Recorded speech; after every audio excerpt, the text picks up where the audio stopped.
രാത്രിയേറെ വൈകിയിട്ടും ഉറക്കം വരാതെ വിഷമിക്കുമ്പോൾ, അല്ലെങ്കിൽ മനസ്സിൽ വലിയൊരു സങ്കടമോ സങ്കീർണമായ ഒരു പ്രശ്നമോ വരുമ്പോൾ, നമ്മളിൽ പലരും ചാറ്റ് ജിപിടി ഓപ്പൺ ചെയ്ത് അതിനോട് സംസാരിക്കാറുണ്ട്. അർദ്ധരാത്രി 2 മണിക്കാണെങ്കിൽ പോലും നമ്മൾ ചോദിക്കുന്നതിന് അത് മറുപടി തരും. നമ്മളെ ഒരിക്കലും കുറ്റപ്പെടുത്തില്ല.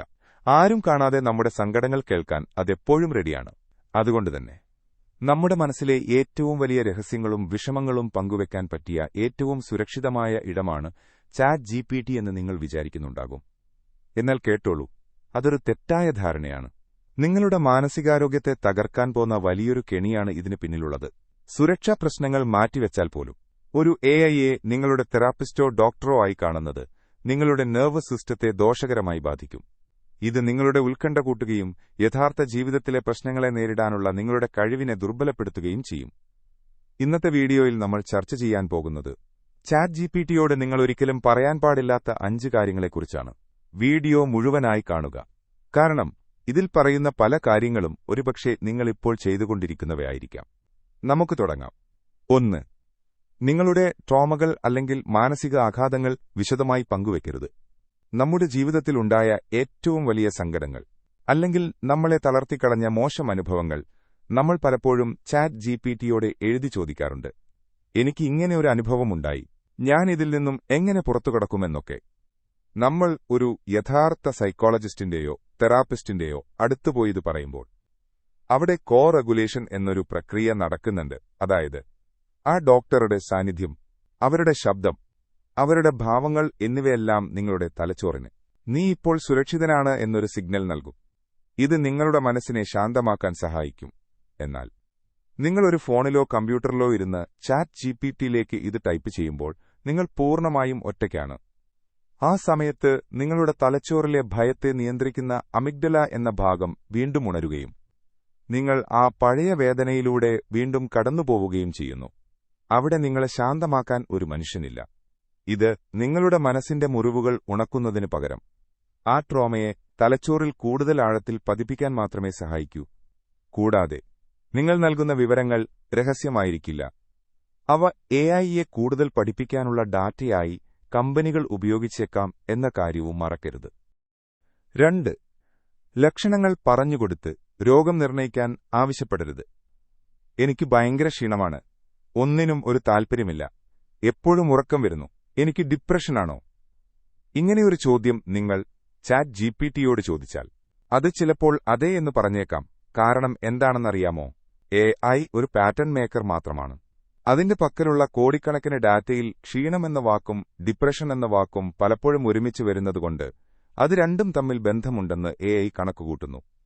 പക്ഷേ മനുഷ്യരായ ഡോക്ടർമാർ ചിന്തിക്കുന്നത് അങ്ങനെയല്ല. ഒരുപക്ഷെ നിങ്ങളുടെ ശരീരത്തിൽ തൈറോയിഡിന്റെ പ്രശ്നം കൊണ്ടോ വിറ്റാമിൻ കുറവുകൊണ്ടോ ആകാം ഈ ക്ഷീണം വരുന്നത്. അത് തിരിച്ചറിയാനുള്ള മെഡിക്കൽ റീസണിംഗ് ഒരു എഐക്കില്ല.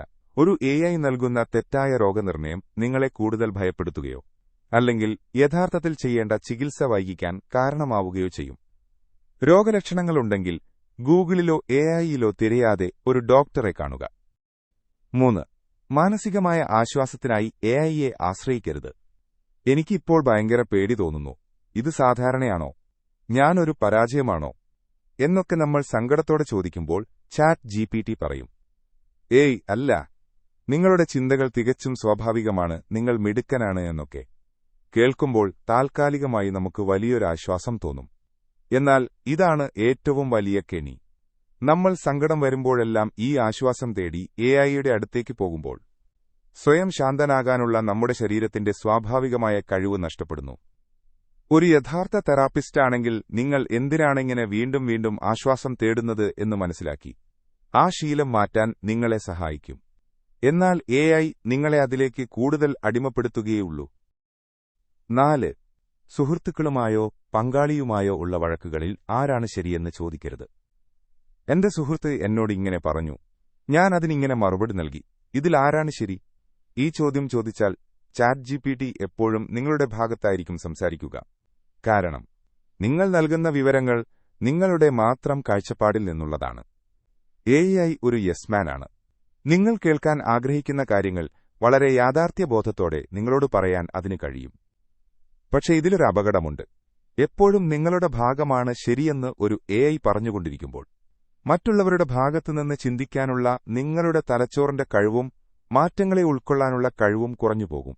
ഒരു ബന്ധത്തിലെ പ്രശ്നം പരിഹരിക്കാൻ ഏറ്റവും വേണ്ടത് മറുഭാഗത്തുള്ള ആളുടെ അവസ്ഥ കൂടി മനസ്സിലാക്കുക എന്നതാണ്. എഐയുടെ അമിത പിന്തുണ നിങ്ങളെ ഒരു സ്വാർത്ഥ ചിന്താഗതിക്കാരനാക്കി മാറ്റിയേക്കാം. ചുരുക്കത്തിൽ പറഞ്ഞാൽ, ചാറ്റ് ജിപിടി അല്ലെങ്കിൽ എഐ എന്നത് നമ്മുടെ ജീവിതം എളുപ്പമാക്കാൻ സഹായിക്കുന്ന വളരെ മികച്ചൊരു ടൂൾ മാത്രമാണ്. ഓഫീസ് ജോലികൾ ചെയ്യാനും വിവരങ്ങൾ ശേഖരിക്കാനുമൊക്കെ ഇത് നിങ്ങളെ സഹായിക്കും. അതിനെയൊക്കെ നമുക്ക് പ്രയോജനപ്പെടുത്താം. പക്ഷേ ഓർക്കുക, അതിനൊരു മനുഷ്യന്റെ ഹൃദയമില്ല, വികാരങ്ങളില്ല. അതിലുപരി നിങ്ങളുടെ മനസ്സിനെ ശാന്തമാക്കാൻ അതിന് കഴിയില്ല. നിങ്ങളുടെ മനസ്സിനെ ഒരു മെഷീന് പണയം വയ്ക്കരുത്. യഥാർത്ഥ രോഗശാന്തിയും മാനസിക കരുത്തുമുണ്ടാകുന്നത് യഥാർത്ഥ മനുഷ്യരുമായുള്ള സമ്പർക്കത്തിലൂടെയും സ്വയം തിരിച്ചറിവിലൂടെയുമാണ്. അതുകൊണ്ട് പ്രൊഡക്ടിവിറ്റിക്ക് വേണ്ടി നമുക്ക് എഐ ഉപയോഗിക്കാം, പക്ഷേ നമ്മുടെ മാനസികാരോഗ്യം മനുഷ്യർക്കായി മാത്രം മാറ്റിവെക്കാം. നിങ്ങൾക്ക് ഈ വീഡിയോ ഉപകാരപ്രദമായി തോന്നിയെങ്കിൽ തീർച്ചയായും ലൈക്ക് ചെയ്യുക. നിങ്ങളുടെ സുഹൃത്തുക്കൾക്കോ പ്രിയപ്പെട്ടവർക്കോ ഈ വീഡിയോ ഷെയർ ചെയ്തു നൽകുക. നിങ്ങളുടെ അഭിപ്രായങ്ങൾ താഴെ കമന്റ് ചെയ്യുമല്ലോ. ചാനൽ ഇതുവരെ സബ്സ്ക്രൈബ് ചെയ്തിട്ടില്ലെങ്കിൽ ഇപ്പോൾ തന്നെ സബ്സ്ക്രൈബ് ചെയ്യുക. മറ്റൊരു നല്ല വീഡിയോയുമായി വീണ്ടും കാണാം.